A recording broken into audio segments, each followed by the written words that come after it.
Hey everyone, welcome back to the channel. Today, we've got an incredible story about the WNBA sensation Caitlin Clark, who's been dominating the league and is on track to win Rookie of the Year. From her Iowa days to now leading the Indiana Fever, Clark's skill set is nothing short of legendary. But basketball isn't her only talent, and we've got some fun news to share. On September 21st, Clark's Fever teammate Lexi Hull posted a hilarious TikTok that had all of us cracking up. Caitlin wasn't just showing off her usual basketball moves, she was doing live play-by-play commentary. For baseball.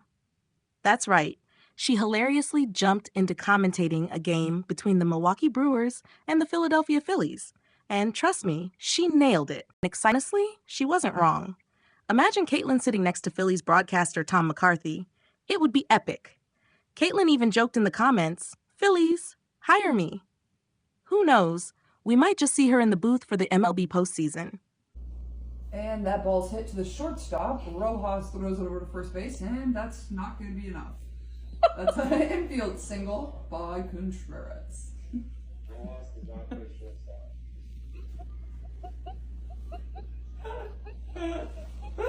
Turner, my bad. We're in the bottom of the fourth. We got a score of 1-0 to the Phillies. Runner on first, no outs. This brings someone to the plate. One time, I think we're right now. And here comes the 0-1 pitch. And a little outside. Oh, there you go. A little outside. I like it though. Nola's on the mound. Let's talk about how much she's grown since her time at Iowa. Even before her historic senior season in 2023, the whole basketball world knew she was destined for greatness. In fact, Indiana Fever GM Lynn Dunn had her eyes on Caitlin since 2021, when she was just a sophomore. Dunn knew Caitlin was the future of the WNBA and had a game plan to make sure Clark would wear a Fever jersey. Indiana endured some rough seasons to improve their draft odds, but it paid off. They won the lottery and grabbed the top pick in 2024 to draft Clark. Fast forward to now, as a rookie, she's completely transformed the Fever's fortunes. When you were scouting her, when did it switch over for you? Listen, if we have the pick, we're taking this, and to the point where you're just a fan of her game and you just start like watching her play and you just start, rooting for her, or she has like that personality where people just want to kind of watch her play and kind of be amazed by what she does. Well, I think it was her sophomore year in college when I was watching her and thinking, I got to figure out how to get this player. This is the next generational player that's going to be in the WNBA. And so we've got to have her with the Fever. I was fortunate enough to coach Sue Bird, so I know a generational point guard when I see one. And then I was just hoping as things were playing out that she would come into the draft and that she would also, we'd win the lottery. And so everything just kind of fell into place. I'd like to say that I planned all of that, but that's tricky to do. Caitlin had a bit of a rocky start adjusting to the pace and physicality of the WNBA, but that didn't last long. She quickly found her rhythm and started putting up numbers that rivaled her insane college stats.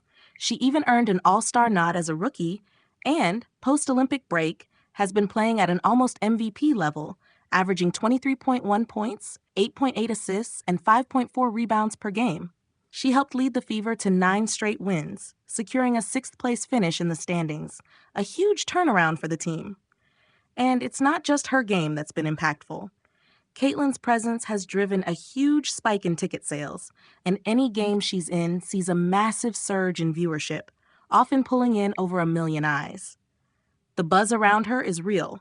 Rookie of the Year seems like a lock, but she's also making a strong case for all WNBA first team and even the MVP race. But let's pivot to something heavier that's been making headlines. The conversation around toxic fandom and racism in the WNBA. The Women's National Basketball Players Association's executive director, Terry Jackson, recently called out WNBA Commissioner Kathy Engelbert for not being more forceful in addressing issues of racism, misogyny, and harassment. Jackson didn't hold back, saying, "This kind of toxic fandom should never be tolerated." The commissioner responded on social media, clarifying that there's no place for hate or racism in the league, but the initial response left some players feeling like more needed to be said. Several WNBA stars have spoken out about the rise in hate and negativity. Kelsey Plum and Alicia Clark both pointed out the difference between rivalries and racism, emphasizing that what's happening now crosses a line. Another player echoed these thoughts, reflecting on the increased visibility of hate through social media. She pointed out that while Caitlin Clark and Angel Reese are often pitted against each other in conversations, they're two completely different players who bring something special to the league. The hate being thrown at them isn't about basketball. It's rooted in something much uglier. It's the Mercury. Do you remember what that series was like? Easy. Light work. Light work.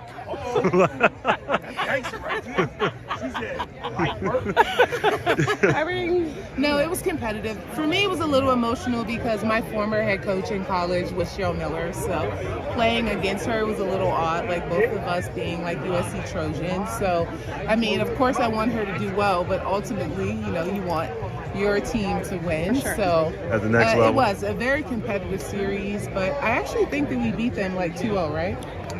I'm going to be honest with you. I really can't remember that particular series. What I do remember is every time we played Phoenix, though, it was always a competitive game. It didn't matter if it was playoffs or just regular season.